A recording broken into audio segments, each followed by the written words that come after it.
man.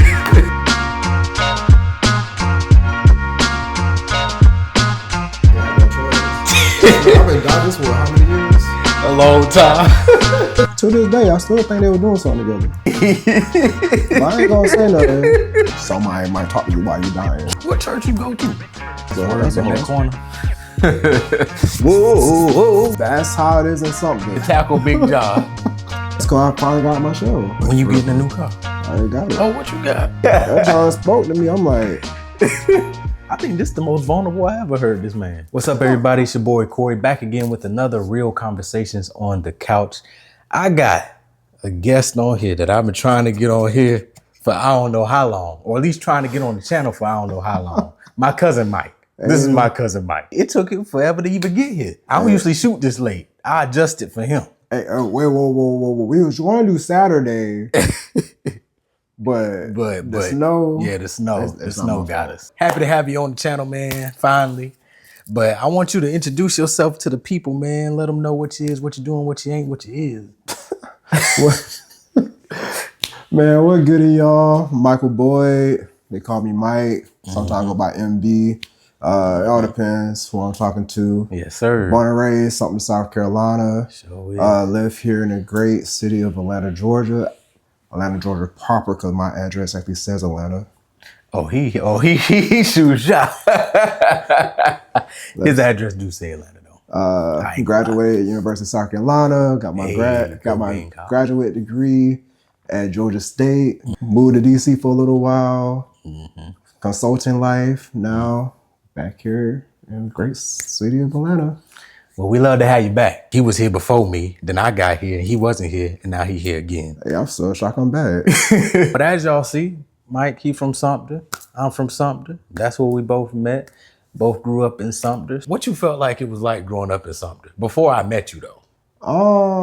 Growing up in Sumter was just, I don't know, because both my parents are deacons. I was a church boy. Well, I'm still a church boy. So what church you go to?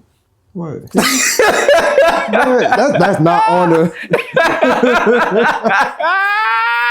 Go ahead. So I was born and raised Baptist, and like my parents was like in church 24/7. Like my dad worked like 12-hour shifts at night, and somehow we found a way to get to church. Yep. So that was pretty much most of my childhood. I have an older sister. She's like 7 years older than me. So like by 4th grade, my sister's like in college. So I feel like only child.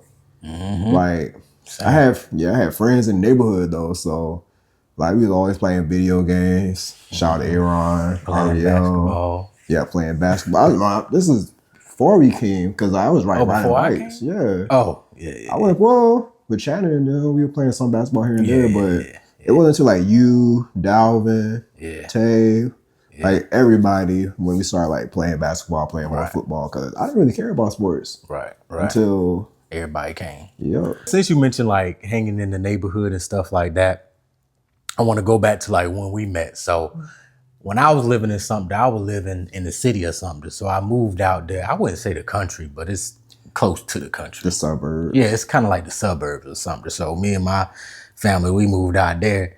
So that was around 5th grade. Yep. I met this man on the bus because I was supposed to be getting off on the stop. He was like, nah, I think your stop up there. I don't even know how I knew where your stop was. I don't know how either. I just happened to be sitting next to the man. He was like, oh, no, your stop up there. I was like, oh, okay. So I got off on the stop. And then we was cool ever since then. Then all of a sudden we realized we kind of like cousins a little bit. That's how it is in Sumter. Like, yeah, man. Not in just Sumter. No matter what county you is in Sumter, you from. As soon as your parents meet, they're going to be like, oh. That's such and such. Yeah. And you such and such. Right. It's like all the pieces. Yeah. So my dad, on my dad's side, that's how I'm kind of somewhat in the range of down the line. Yeah, down the line. That's all I can say. Yeah. But yeah, when I met him, that's when I kind of got acclimated into the neighborhood. I had just moved there, so I didn't really know anybody. Jumping on the trampolines, riding bikes. Somehow we was in the same classes as well. Yeah, we was in the same classes as well. We just started hanging with other people in the neighborhood, and then that's how we kind of like became close, and then of course found out we was cousins. But we used to do everything together. Everything. From sports, riding bike, band. We was doing it all. Went to school, went to college together. Skating. Oh We used to God, I was skate talking like about skating the other day. Yeah, we used to skate like crazy, man. And y'all remember Tayshawn in the video we talked about skating. He was with us too. Hey, what's good, Tayshawn? And I feel like I always look back and I realize like we took life for granted, man. I don't even want to Because it was just so easy. It was because like I remember I think when Obama got in the office, everybody talking about like, oh no, the economy is going bad. Yeah. Like no one can get a job, blah blah blah blah. I was like, I don't know what that means. I'm still in like grade school. Yeah, exactly. Then we graduate. I'm like, what the heck is this? Why everything just going like downhill? Everything's so expensive. Everything. I thought we get a little job right here, we be coasting. It's harder for us to get houses. It's harder for us to get cars. Heck, barely got careers. Yep. I got friends. It's like they always getting laid off. Yeah, it's just crazy. Like, I don't even want to talk about student loans. So in middle school, you know, we just gonna blow past elementary because I was only in elementary with you for 1 year. 1 year. Yeah. So middle school, we get to middle school. We wasn't in the same class in middle school. No, because We was on different teams. We was on different teams. I was in honor classes. Yeah, he was in some honor classes. But we was in band together. Oh, yeah, That's the classes we did have together. And so we was in different is it high school? We was in the same. Oh yeah. What fourth block? What? What In class middle was that? school? Oh, middle school. Oh, my bad. In middle school, we had the same class. No, we was in different periods though. Not in middle school. I thought we was. It was me, you, Lauren, Edie, Megan. We was all. You remember Lauren, Edie, and Megan? I do, but I'm trying And to they think used to of, sit in front of us. Oh, I remember. Kyle think when And we Brittany was Cabbage Stalk. Yeah, Kyle remember when we was with Sharice. Yeah. Sharice was in, you and her was in a different class. Yes. All right. I think that's 8th grade. All right, I'm tracking now. I'm mad I ain't played basketball in middle school. Probably because I was short. I thought you tried out. I ain't never tried. No, they tried in high school. Yeah. I ain't never tried out in middle school. Oh no, they had so much favoritism at like our schools back in the day. It's different now, but back then, yeah, it was a lot of favoritism. If you ain't lived in that neighborhood or whatever, you ain't getting no chance, bro. Man, in that neighborhood, they don't even know how to hoop. They just they just there. I feel like I was one of the real hoopers in high school. That's all I knew how to. Well, not all I knew how to do, but when it came to sports, that's what I was good at. Everybody wanted me to play football. He was a good safety though. I don't know why you ain't stuck to it. We both joined the football team in high school, and we both left at the same time. I did track too, and look what happened. Well, yeah, I did track too, and then I was like, I'll stay in marching band. Yeah. I didn't like track like that, but I enjoyed playing football. But I was just like, I just didn't want to play. Wrong team. Yeah. I was like, I'm a wide receiver, but I'm gonna be blocking the whole time. That ain't no fun. And none of our people know how to tackle, so I'm like, dang, I'm playing safety, so you want me to get run over it. We went defeated our senior year. 0-12. Defeated. Yeah, we did. We wasn't on the team though. Nope. But I enjoyed like the camaraderie of the team when I was there. But I wanted to be like, who was my favorite wide receiver back Randy then? Moss. Yeah, Randy Moss and Smith. Oh God, you used to love Smith. Yeah. I wanted to be like them. So I was ready to catch the ball. And in the field, we used to be throwing like a mug in that field. Yeah. Everybody used to be running, catching the ball. Oh yeah, everybody was. Man, what was you there when you was like playing football against Mooneyham boys? Yeah. Good day. Yeah. They used to come out sometime and play with us. I'll never forget when I was in the field and I was playing. I wasn't on Big John, but somehow I was the last line of defense to have to stop Big John and I had to tackle Big John. And I barely got him down. I just grabbed his leg because Big John was big in high school. This man like O-lineman size now. Yeah, O-lineman size. And I was like, dang, I gotta get Big John. That was not a good idea. But I got him down. I wish I had my height now back then. I wish I had my size now too. Cause I'm like, dang, Yeah. I'm like 6 feet, 200. I'm like, Yeah, exactly. yeah, that's an athlete right there. Yeah, I would have been good, man. But everything happens how it happens. Some people say high school is a discovery phase. I feel like I really didn't discover much about myself in high I school. didn't Really. either. I feel like it was till once I got to college, I started discovering things. But in high school, I I can't don't think think I of. discovered myself until I went to DC. Dang, for real? Yep. Why you think that? That's because I finally got my show. When you went to DC? Yeah, but we'll talk about it later, I guess. How you gonna drop that and say he controlling the interview? I mean, we'll talk about that later. You moved to DC Yep. from Atlanta. Yep. What was your experience like in DC? Why you feel like it made you come out your shell? So, Matter of fact, before that, why you feel like you were in the shell? so I always been like that quiet guy, introverted, don't like the limelight, always like nervous speaking to people. They were that, I don't want to say awkward, but pretty much like that little awkward, nerdy, geeky kid. Like I wasn't bad. That don't mean nothing. It's a bunch of people in the band. That, I'm trying to set the scene. I remember like when I was thinking about like actually leaving, because it was really weird. 'Cause I literally just had got a new job. My first career was in Atlanta. That job pretty much had me depressed. I found a job here. you was at Deloitte? No, it was before Deloitte. So I was there like pretty much depressed. Then like I went to a firm. It was downtown. I still remember. I think it was the same building as like Deloitte. Okay. And like I was on a train going back to work in Dunwoody. I was trying to check my email. I was like, oh, Deloitte. I don't remember applying to Deloitte. It probably was a rejection email. I was like, wait a minute. I didn't apply to Deloitte. They want to talk to me. Or somebody reached out, poaching. Yeah, no, I think they had like a hiring blitz or something. Oh, okay. I forgot I submitted my resume. And they was like, we want you, but you got to come to DC. And like Deloitte was like, I was a accounting major, so Deloitte was always one of my top firms I wanted to work for. So I was like, well, these people just got me an offer, but I can't turn down Deloitte. And I remember to this day, so shout out to this one girl I know, Bree. She's not on social media right now, so she probably not gonna see this anytime soon. Bree, get back on social media. She was like, yeah, I think you're comfortable here in Atlanta. I was like, comfortable? I don't like have no family here, because you wasn't here yet. So I literally had no family here. Like I knew people, Right. but like I was never like outside or anything. I was always in the house, always Nah, working. he always outside. I don't know what you're talking about. But yeah, I was like always in the house, pretty much doing nothing. Like, I'd be so jealous, like, my friends be talking about, yeah, they used to go to like 755, like Peter Street was a pop, and you got Ish. I'd be like, Yeah. I miss those, I miss all of that. But like, she said I was comfortable. So I just, what made me, what forced me out of my shell in DC was the fact, again, I have no family. Like I literally had no family. And there. nobody. Start Like, fresh.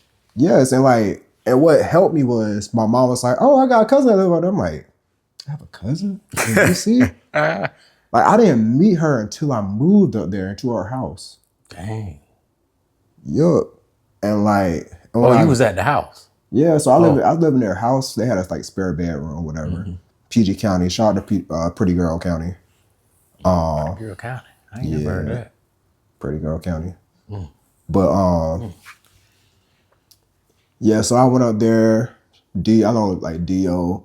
She put me like this group chat called Blasting Consulting. So I knew people up there. And then when I moved up there, it's like, oh, you from the South? So they got the Southern Wave. Like everything in DC was like group me based. Gotcha. So I was like, well, these people going out to the movie theater. So I met my friend like Mimi. Shout out to her. She just had a baby. Actually, that's when she met her now husband. Dang. At that movie theater. Okay. So shout out to them. But like, I was forced to actually go out and meet people. Right. So And you was putting in spaces where it would get you right. out. Yeah. So like, I'm already in space with like other like-minded people. So like I said, I was in Blacks in Consulting. So we all Black in Consulting. Like I work at Deloitte. I knew people at every consulting firm, EY, KPMG, Bain. Bain, McKinsey, like all of them. Okay. And like, we was always doing something together. Between that, Southern Wave, and then eventually all the South Carolina folks started moving up there. So I made the South CAC wave. So like we all got that common interest. Dang. And like we was always doing something. Like somebody here gonna have a happy hour. Someone there gonna have a happy This hour. move, that move, that Yeah. move. Oh, Deloitte, we had the D wave. So after Impact Day, we used to go to Park on 14th. All the black people and Chilling. just chilling. So it's like that first year I was there, I was like, cause I didn't ever want to move to DC. Yeah. Cause like You just I'm like, it's a big city. That's a bigger city than like Atlanta. right. Like I'm like, y'all don't drive. It's like tall buildings everywhere. It's like no green space. Dang. So like after that, I think that second year, I think that's when like Kairos moved up there. Danny, shout out to Danny Manning. She moved up there. And like we just had, it was like summer. We went to like a day party. I was jumping. Next thing you know, I'm doing like flag football. I'm like doing kickball, cycling. Yeah. That's when I first like joined a run club, DC Run Crew. Like I started getting involved. like you start doing like those interests. Like when I was in Atlanta, I never like got out and start trying new stuff and looking at new stuff like what I like. Until you came back for the second time. Yep. But I already knew what to do because You done did it. But when it comes to like people that's like struggling to get out their comfort zone and things like that, what would be your advice to people that are introverted that want to get out of that? so I know Atlanta may not be group chat central, but there are like social groups. Like look for something that interests you. Like I'm with ARC, Atlanta Run Club. Yes, we have walking club too. So you go out there, you meet people. I go to Hills for Atlanta. They have workouts 2-3 times a week. Right. You're gonna literally like you're gonna be out there like dying, but somebody might talk to you while you're dying. They got newest like they got arts and craft club. Yeah. It's a lot to do here. There's a whole Atlanta book club. Like there's so much stuff to do. Like Controller Rides on Mondays at Monday Night Garage. Like all the nerds, they do like video games and stuff. So like you even got like drawing. Like there's so many places you can go to, and just don't worry about having someone to go with. Like the one thing I learned while I was in DC was just go for it. And I went to like my first concert by myself, the J-Rock concert, South Scissor. I started going to concerts all the time. Like I don't even tell people I'm going to a concert. I'm just like, just going. Yeah. Then at one point I started like going like these parties. I'm like, I don't know who all going. I'm like, I'm gonna go. Give me a drink or two. Next time I'm like, what y'all doing here? And see, that's how you do it too, because you gotta challenge yourself to be uncomfortable to get comfortable sometimes. So, I mean, I've done that too, especially when I first moved to Atlanta. You wasn't here. But I said, I don't know how you know people in Atlanta. I'm like, yeah. how this man meet so many people? I had to do the same thing. When I first moved to Atlanta, I was doing the same thing. When I was living with my cousin Marlo for a couple of months, stacked my bread up, got my apartment, then I was just out kind of the same way, trying to go to different things. You have your coworkers. Yeah, coworkers. And when I was working at Deloitte, actually, he the reason why I knew about Deloitte. I didn't even know anything about this. Never before heard. Yeah, he was like, "You might could get a recruitment job here," and I was like, because I was going through my divorce, and he was like, "Well, since you were looking for jobs, try it." I was like, "What is Deloitte? I don't know nothing about no Deloitte." So I remember that. So then he was like, "Yeah, try this recruitment role." I was like, "All right, I'm gonna apply." And then after that, I started applying to a bunch of recruitment roles at the Deloitte's, the Accentures, I think, did I say that? I was like, cause at first I was like, yeah, you want me to come in a contract. That's why I mentioned like, you can flip that. Yeah. Yep. Yeah. So, and but I had so many interviews after he told me about Deloitte. I said, oh, shoot, I'm gonna apply here. I'm gonna apply EY. I'm gonna apply to Accenture. And I got an interview at all them places. Just ended up at Deloitte on a contract. But the crazy thing is I was supposed to be in Charlotte, but then they moved me to Atlanta. So that's how I ended up in Atlanta. But yeah, similar to you, I was just moving and grooving, and I ended up meeting people and moved over to Accenture once my contract was almost up, and then met some more people because Accenture got a huge black group. So I Essentially is where I really got to know people and got out because they always was somewhere. I feel like that was the start of like me branching out into Atlanta from there, and that's how I met a lot of people. Cause I be running into people, and I don't even remember I ran into them a couple of years back. They were like, "You know me? I was at such and such doing this." I was like, "Oh, that was you." I can't lie. I hate that don't happen. I was at you. Where was I? I was somewhere. I was like somewhere. I was like, "Oh, hey, Mike, I didn't know you come." I was like, I have no idea who this Right. person is. It's just be like, yeah, I don't even know. But now since like content creation picked up and been in these groups and E100 and stuff like that, I'm just able to meet a whole bunch of people even more now. So just that's what it's all about, building community and keep it going. So I'm glad you're doing the same thing. I'm proud of you, man. I don't think I ever told you that in person. Sure, I'm proud of you. I'm proud of this man. This man that came a long way. Heck, we both that came a long way, bro. But hey, just think about where we was in 5th grade. I would never guess I'll be here. Yeah, to where we are now. I feel like 5th grade, like I don't even remember like us getting invited to places. It's like it's only like us and like a few other people that we know. What you mean? Like just different places? Yeah, like people inviting us out. Well, where we going in 5th grade? You know, people used to be going to little team parties and junk. Not in 5th grade. Oh, I wasn't in 5th grade. Oh, you're right. I don't know who going. I think about like 11 and 12. Oh, well, yeah, 11 and 12. That's I mean, I feel like in 11th and 12th, we had a decent circle. Yeah. It was me, you, Channing sometimes, Dalvin, Tayshawn. even Tayshawn. Yeah. None of us used to really do anything. Yeah. We all used to do the same thing. Video games, play sports, ride bikes. Yeah. That's it. We really wasn't involved into like going out. Oh, and skating rink. That was our going out. Yep. Skating rink was our going out. But yeah, that was it. But I'm glad I didn't do any of that because it could have put me behind. Honestly. Now I'm over here like, dang, I get invited to this and invited that. I'm like, don't know what to choose. I'm like, dang, y'all, why y'all like me so much? That's what he had invited me to a ski trip. Y'all probably saw the vlog way back in Denver where we almost who was in the car? Sage. Me and Sage was in the car. Almost ain't made it up that mountain. Bruh. And they was in a Prius and made it. I don't know how y'all made it. Nah, cause who was it? Yeah, cause I was somebody from New Jersey, so they know how to drive. Well, Sage from out there too. But I was driving. Oh yeah. And then I had to switch with him because that snow was thick, y'all. Hey. I had the car going horizontal in the middle of that highway. When I tell you, it was like we was on a train up that mountain in that snowstorm. I'm calling everybody like every 5 minutes, like, "Hey, y'all good? Y'all good?" I think we probably was the only one struggling. Yeah, cause y'all didn't take the back road. Y'all took the main highway. That's the GPS told us to go that way. Man, you lucky you didn't get stuck. Like we got stuck. Oh. Somebody got out their car and pushed us. And they was like, yeah, y'all might need to go to the side. And me and Sage was like, we ain't about to sit here. We got to make it up this damn mountain. And we just kept going. All I know is I'm happy we took the back way because we stopped at like a Starbucks or something. See, we ain't had nowhere to stop, man. Bro. We ain't had nowhere to stop. Man, my nerves was bad that day. I was so glad when I saw that cabin. And then to get there and we was sitting in some cots, I said, dang, I ain't even gonna be able to get comfortable in this mug. And my cot was under the window. I was cold. I can't say no because I made that little cot comfortable. Yeah, I made it comfortable. I thought it was comfortable. That was a fun trip though. I enjoyed that. Apparently you're supposed to be planning another one. And that was another one. I ain't knew nobody on that trip except for him.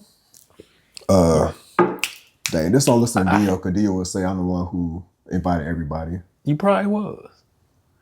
Either way, I met at Afrotech, I ran into Brian. Oh yeah, Brian be everywhere. Yeah. I saw me and him was at a some joint. He was with the girl you know. Who? Carrie? No. I was like, he knows Carrie too. Shout out to Carrie. It was another light skinned girl with like real curly hair. Another light skinned. She had glasses. Asha? Nah. No. I know her name. I know her. I know so many people that went Afrotech. Like, but I'm mad I didn't go.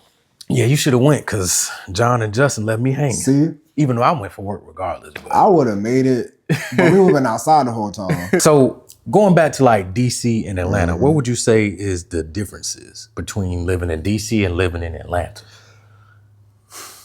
Because it's both known for like being black. Yeah, being black, but it's like a different vibe. It's a, how do I explain it?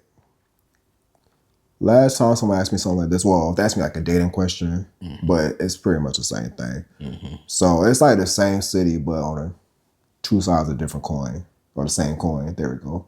Same coin, just two different sides.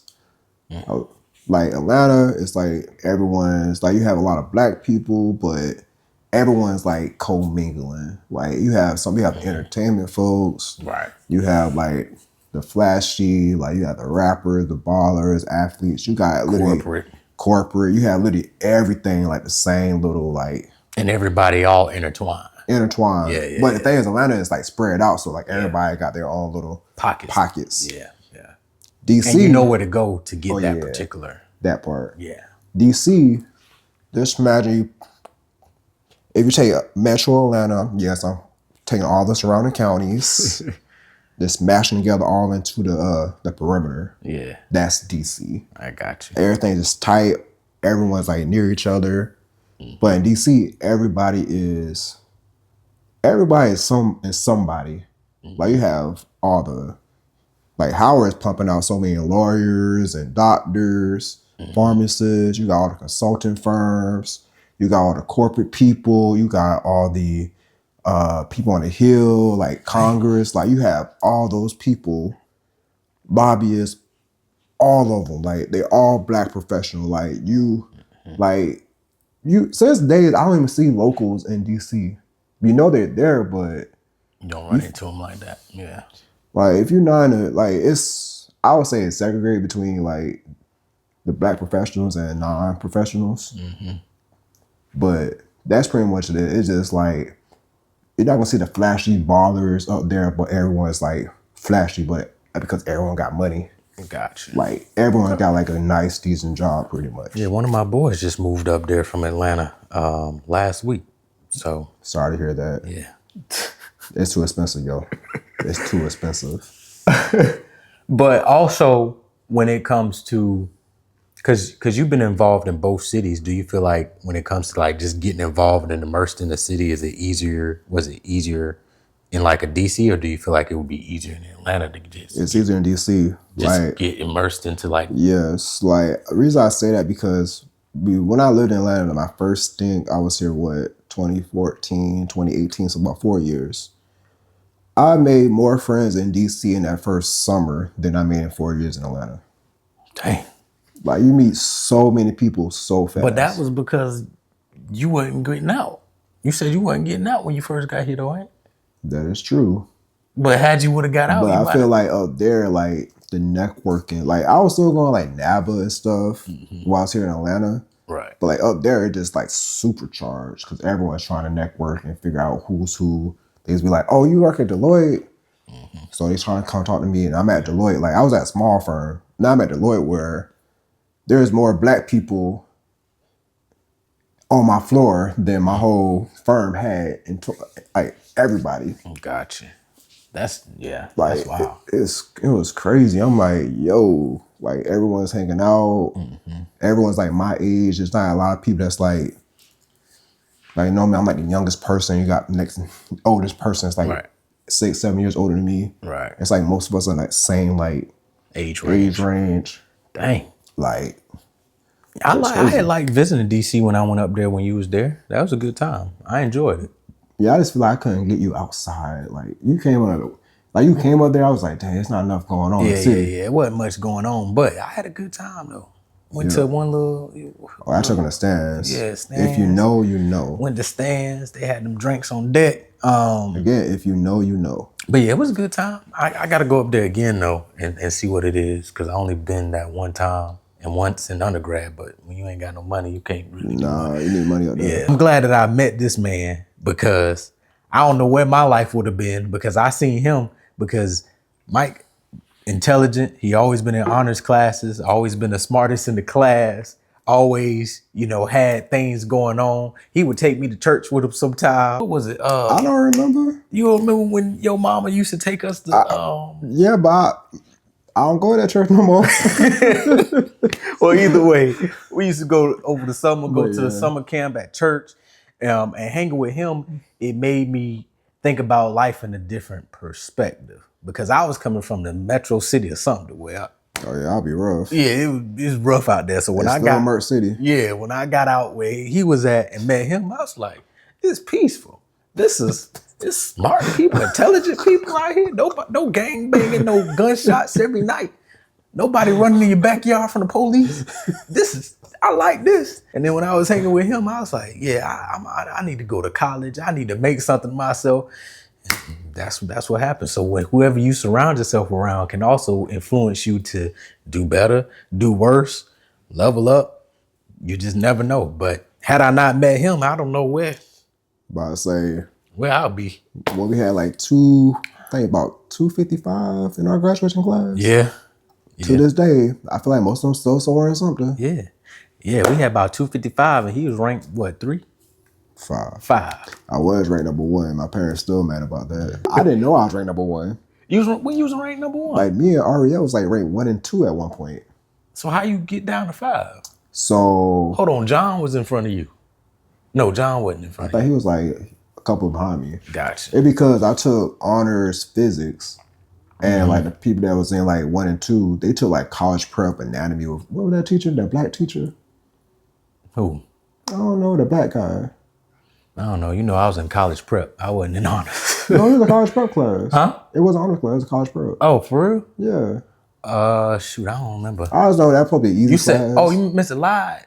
I guess that was his name. Bald head? I think so. Oh, well, yeah. I never took him, but he didn't have no honors class. I And had Stillwell.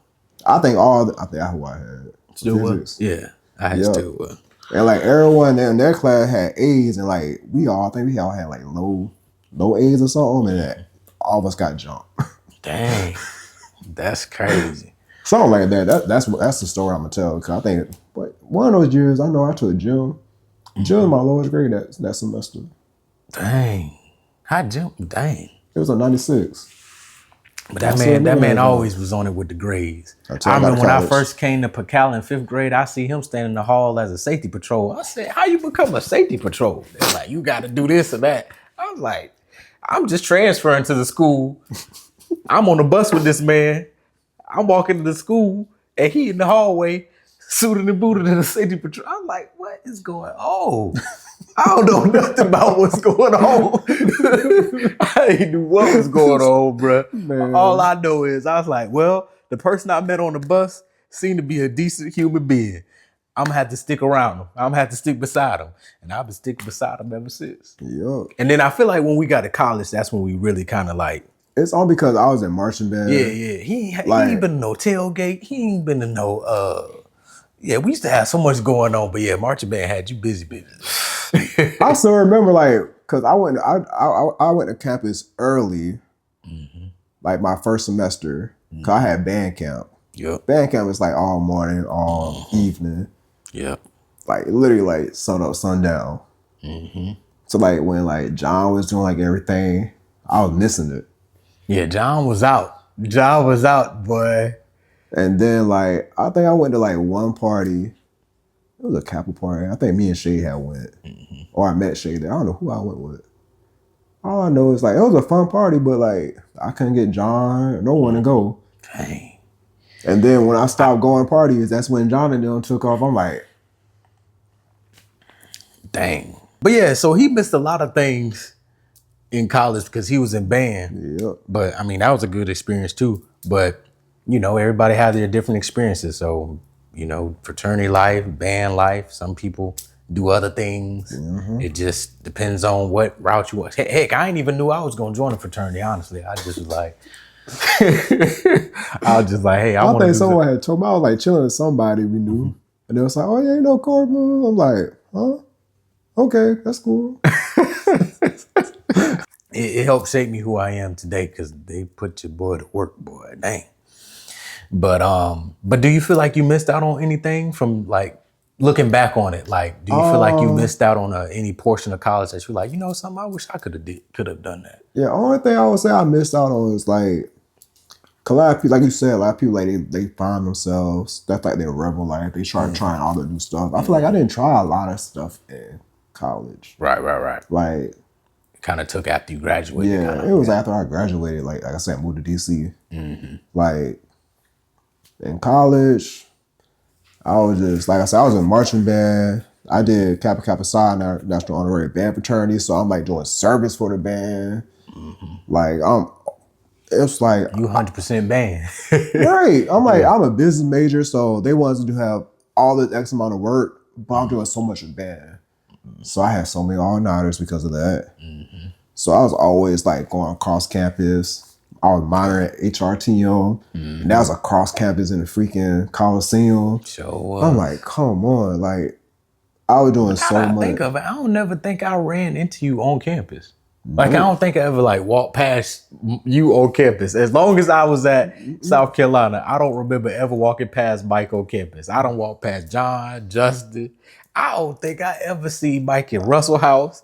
I ain't never see Only Mike. time I go to Russ's house was like lunchtime. And I was always around band people. Yeah, I ain't never see. I always had a small window. I just noticed that. I ain't never see. Dang, that's crazy. Yeah, you was busy with band, boy. I was busy, yo. I always did like 18 hours. I think the max is 18 hours. Yeah. I was taking the max amount of classes. Like, Yeah, I don't know. I hated myself during college. That's crazy. Yeah, because you missed out on some road trips too. You could have went to, we used to go to like Clemson and UNC Charlotte and stuff. I know I did one road trip my sophomore year. When? Went to upstate homecoming, me and Cassidy, and who else was with us? Was Shannon with us? I think it was me and Cassidy. Man, them road trips used to be crazy. Them road trips was, Went to South Carolina State a couple times. Shout out to the Turtles. If you know, you know. No, I don't know. What's a turtle? Oh, sorry, you don't know. What's a turtle? I don't know. What's a turtle? I'll tell you off camera. What do you feel like has been a challenge adulting so far? Like becoming like who you are so far? And thinking about like, is it finances? Is it dating? What is it? What's been the most challenging part for you? It's everything. Everything's pretty much go hand in hand. Everything. I look at it as like you have your career, you have the relationships. I'll combine family and relationships, or I keep them separate. Relationships, family, spirituality. Yeah. Everything is like literally together. And there's times where one is good, other is bad. So it's like it's ebbs and flows. But like during like my early 20s, when I tell you like I said, I was stressed out with work. Like I never in my life have been like depressed or sad or can't get through something, or I'm like dreading the day, had anxiety, anxiousness, can't sleep at night, gaining weight. I went from being skinny to being like chubby at one point, like emotionally unbalanced, having night tremors, not night tremors, like you just wake up panic attack, like my job is bad. Dating, I'm over here like I would go on dates and stuff, but I was like nothing was like hitting. So I'm over here like, dang. But also you can't really put yourself in a position to date if you're going through all that too. So Right. But at that time, I didn't know that. at that time, he said he still tried to get up in there. So I'm over here like, man, why I feel like my life is not going where it need. And then like you had Instagram was taking off. So you start comparing yourself to other people. Right. So you just, like all that stuff start eating at you. Cause it's like, well, I can't have everything Come all at once. Yeah, everything good at once in all those different aspects. Right. So I think that's why I would say all that was equally hard, because you're trying to balance all those. And it wasn't until, again, I moved to DC. Like when I moved to DC, I took a break from dating. I believe it. Like I You've didn't been going through it. like I had to heal from like past traumas. But back up, how you even got through the depression though? So I needed just a new change of scenery, So you need a new job, you need a new change of scenery, and you needed to just start fresh. You feel like that's what helped you kind of get through. It definitely helped me, because like you know my dad. Yeah. So Michael Sr., my dad's like one of the hardest working men I know. Like he's from Remini, South Carolina / Baltimore. And like work on farms. Like all he knows is work. Fact. So I took after him. So when I got my first job, I was like, well, my dad been in his job for like 20, 30 years. So I guess I'm gonna be here 20, 30 years. Right. Knowing I probably should never have accepted that job. Right. Well, why you feel like you shouldn't accept it? So in my head, I was like, something feels off about this. Oh, when it feels off, it's a Yeah, as reason. soon as I Yeah. started, like 4 people quit within like the first like couple months. Oh yeah. We were from a team of Everybody like trying to 8. get out. We were like a team of 8, and I'm like, you know how like the firms are normally structured. You have like your staff level, you got your seniors, manager. I'm the only like staff person working with like senior managers and principals and partners. Dang. I had no like people who actually mentor me and groom me where I need to be. Right. So you got thrown to the wolves. Yep. Dang. Thrown So to that the pride took a wolves. toll. But So- you feel like you were just trying to push through and work. And Yep. hoping it Never would get took better. trips. Yeah. I'm trying to like No PTO. no PTO. I feel like I never had PTO. Like I think when I left that job, I was in a negative. Yeah. That's And the only reason I was in a negative because like I used to have a period where I wasn't getting any work. Cause in corporate world, you got in the consulting world, you gotta be billable. yeah, you gotta have them billable hours. And there was a couple like when I first started, like there was times I'm like, I'm not having anything to do, so I didn't charge it hours. And like my partner was like, no, you gotta cover this with PTO. I'm like, what? Right. I mean cover all this PTO. So all my PTO hours was gone. Cause I had to go back and like fill in my time sheet. That was So you had to when you wasn't billable, you had to use your PTO hours. yeah, she forced me to do that. What? That's crazy. I was like, and then again, I didn't have anybody in my network I can talk to and like figure this stuff out. Cause like, you fresh and on scene. You just Right. yeah. You don't really know shoot, yet. somebody, if I knew someone who was actually like, who had like my back, like for example, I'm with Deloitte. I had so many black women, senior consultants who was just there helping me no matter what. Right. And like they would tell me, no, don't do that. Right. Like it's not your fault they didn't give you no work. Exactly. Like They want you to use your time based off of, And now that you mentioned that, when I worked at Accenture, when I first started working at Accenture, I had a black woman manager and she looked out like crazy. She ain't threw me to the wolves. She kind of eased me in. She kind of showed me the ropes and things like that. And as soon as she left, that's when it went downhill for me. That's when it went downhill for me at Accenture, man. But I agree, man. A lot of black women, they will look out for you in the corporate world, for sure. Yeah, So I could attest to that. yeah, cause it's not many black men, and the black No, men that be no, there, yeah. they don't be skinfolk or kinfolk. Some of them have a power trip sometimes, depending on what area. I know I'm talking about one now because I brought somebody from Deloitte to my new job, my current job, and I saw like one of my old like senior managers. It was like, oh, you know, he a principal. I mean, a partner. And I'm like, I don't care about him. I was on his whole project. One of the only few black men on his project. You think that man talked to me? No, he was busy talking to this one girl. To this day, I still think they were doing something together. Dang. But I ain't gonna say nothing. You just said something. So, but I ain't gonna say I nothing. could say more. I'm sorry you went through the depression, man. I feel like that's always a tough subject, especially like pushing through it. But I'm glad you was able to. Oh no, it's get one of those through it. things.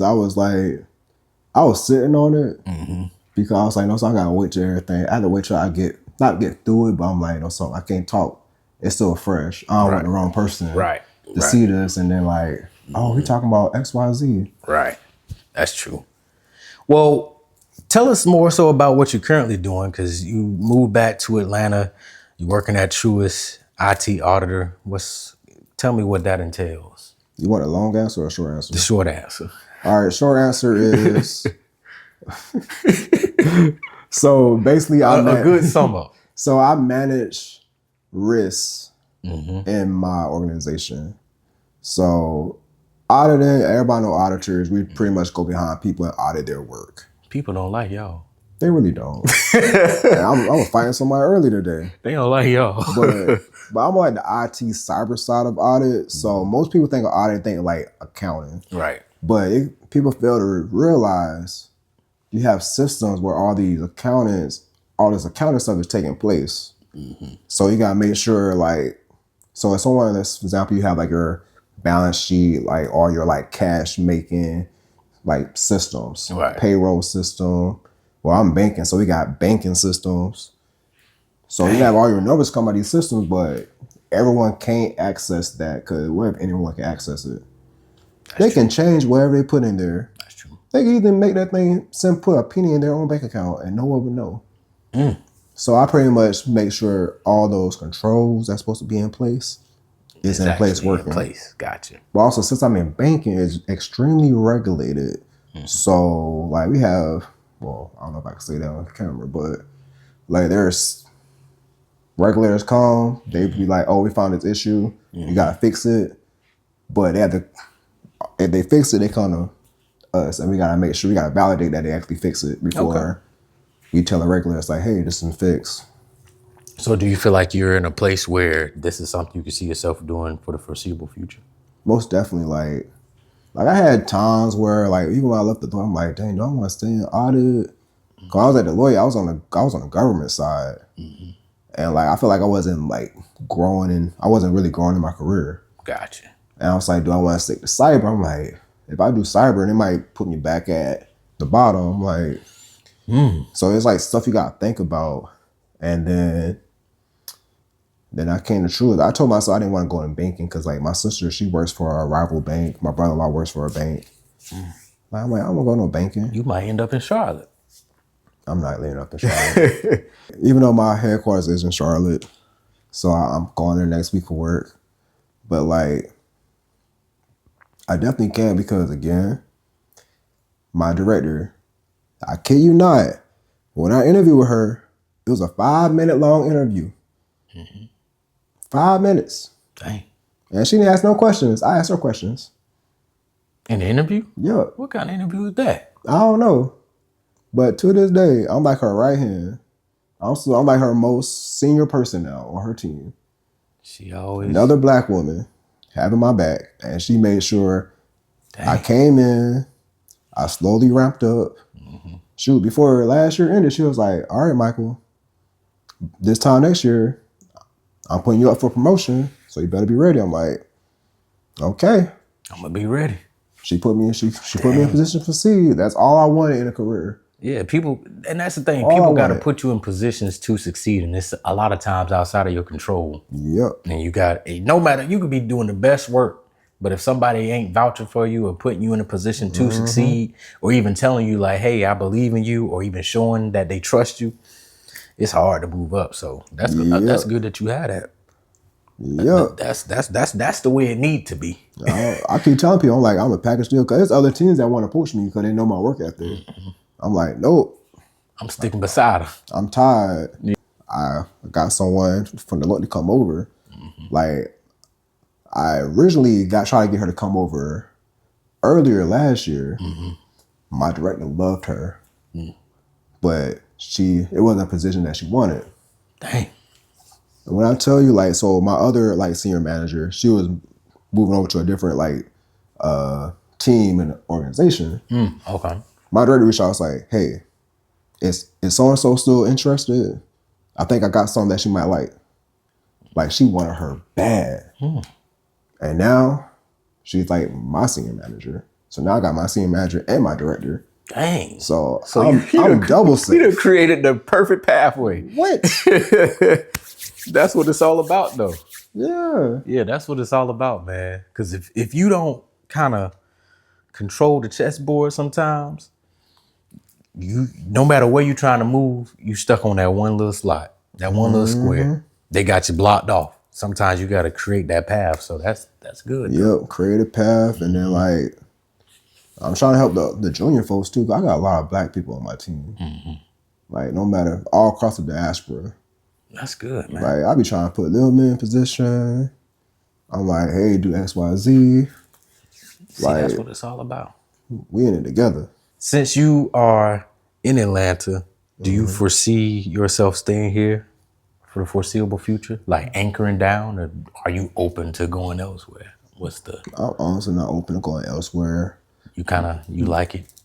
Not like I just like Atlanta. It's just the fact that if I move anywhere else, they have to drop a bag that I can't turn down. Right. I'm not trying to leave my current job. And I don't want to just leave anywhere because pastures not always green. You're right. But the biggest thing is, like, I'm from South Carolina. I'm able to go hop on 20, Go straight. 4 hours, hit Sumter. I can hop on 85, 4 hours. I head to Charlotte. That's where my sister and my nieces are. I have 2 young nieces. My youngest turned 6 this month. Dang. Like, when I was in DC, I couldn't see them all the time. Right.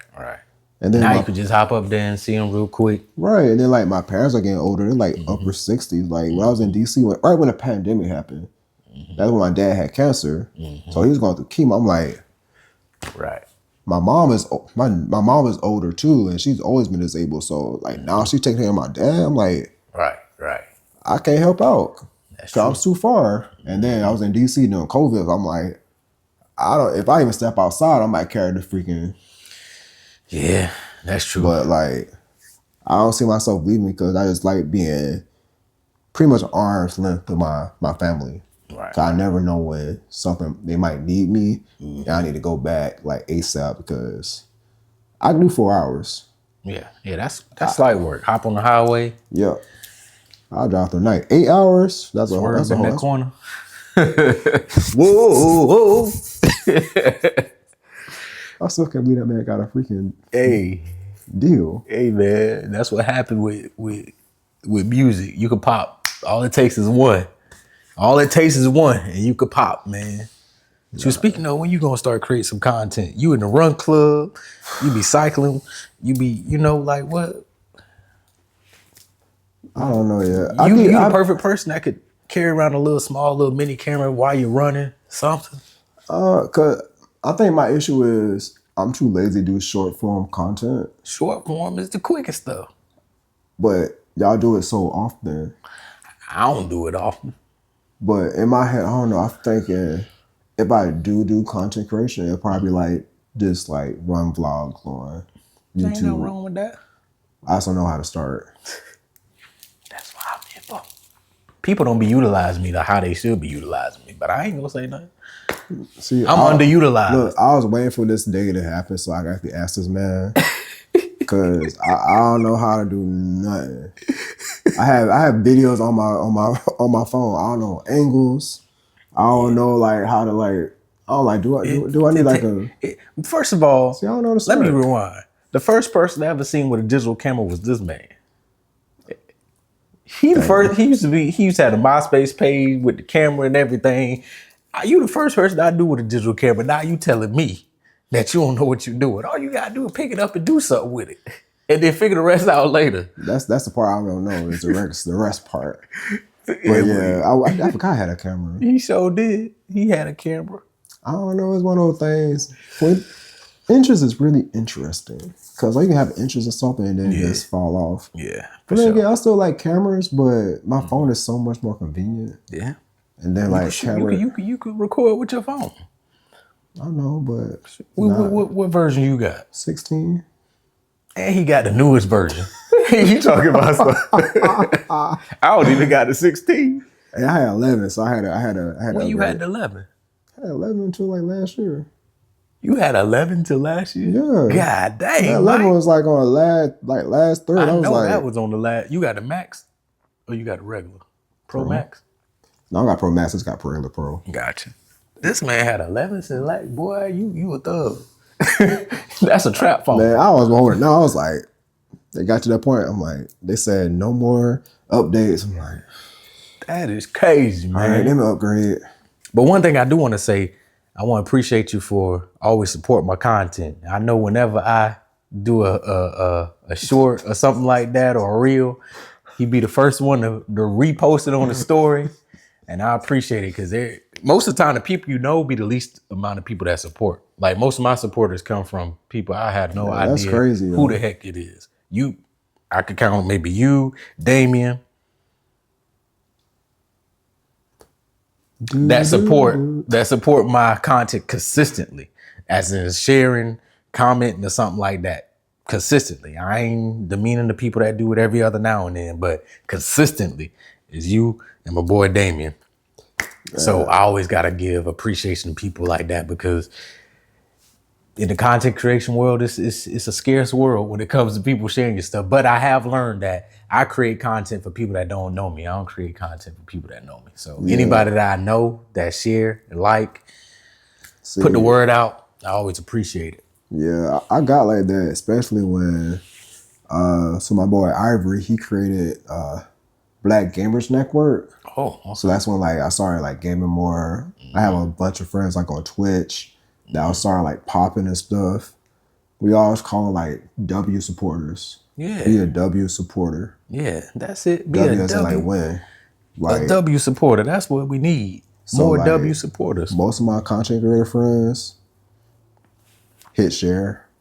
It's easy to comment. Yeah. It's easy. Man, Just people think I'm like a party promoter. I'm like, no, I just share stuff for people I know. Just sharing a little something. That's it. And you never know. Somebody, you might share it on your story. Somebody might like it, might follow, might subscribe, might comment, might get some wisdom from it or something. You just never know. I think that's the beauty of it all. But I find it where, people that you know don't support as much as people that don't know you, honestly. That's what I learned. Yeah, I'm about to say, that's the least I can do.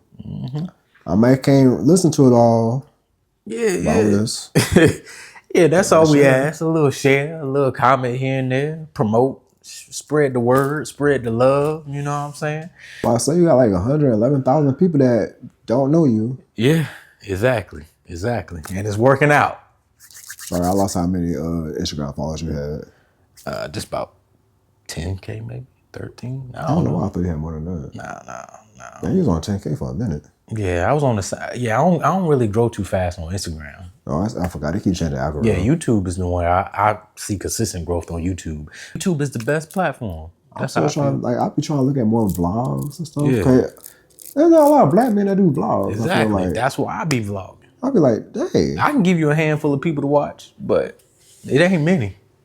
It'd be a lot of women, but I know I be going through. I'm like, dang, there's a lot of women on here. But I feel like I learn a lot from YouTube. Like I watch YouTube as a consumer, and then I also watch it as a creator just to see what's out there. But I be learning a lot from people, whether it's like something to do with fashion, shoes, knowledge, books. I don't have YouTube Premium, so I be watching those dang freaking ads, and all they aggressive now. I'm like, what happened to little 5 seconds? I got work 30 seconds. Shoot, if you watching Club Shay Shay, it's more than 30 seconds. Oh, I don't watch Club Shay Shay. You don't watch Club Shay Shay? I gotta know it though. Huh? I gotta know it. I'm like, I don't like this dang arguing stuff in sports. Well, I ain't talking about him. Oh, Club Shay Shay. Yeah, I'm talking about his podcast. Oh, just sometimes. When he be interviewing people. It all depends on who I think the last one I saw maybe was Megan. We gonna wrap it up. You know what I'm saying? It's been what, 15 minutes? Unless there's anything else you want to say to the people, anything on your mind, your heart, your soul, anything you want to say. Tonight, man, like 12 o'clock right now. Ain't no 12 o'clock. 12 o'clock. But nah, all I say is just do what make you happy. Mm-hmm. Don't worry about what the others are saying. All it is, they just gonna be jealous of you. Yep. Like I know people be like, Mike, you always outside. I'm like, why are you saying that? Like, oh, cause you wish you outside, must be. Not cause you wish you outside. But yeah, just do what you want. Choose you. Mm-hmm. That's a big one. Choosing and know who is in your circle. Know who your community is, your tribe. Mm-hmm. Trust me, the ones who are not supposed to be there will fall off when they're supposed to fall off. They sure will. Just let it happen. And that's all I got. Okay. Well, I appreciate you for coming on, man. It's been a long time coming, dog. Yeah. You done chopped it up on the couch. You done let some stuff out. I think this is the most vulnerable I ever heard this man. And I've known him since 5th grade. Hey, I'm an open book. It just don't have time to come out. Grade. We be in a dang group text. Ain't never heard none of this. So. Hey, I be listening to y'all. I be listening to Justin. Well, we all listen to Justin. Justin get on my nerves sometimes, boy. Justin might be stressed with work. He gonna be on here next. I'm gonna get him down here to Atlanta. Justin gonna be on here pretty soon. Oh God. And we gonna have him. Y'all, you gonna get banned for that episode. Oh. Demonetized. Oh man. We gonna have to do this again. Y'all see him in some vlogs every now and then. You know, been in a couple of them. Yeah. But yeah, I'll catch y'all in the next episode. Peace.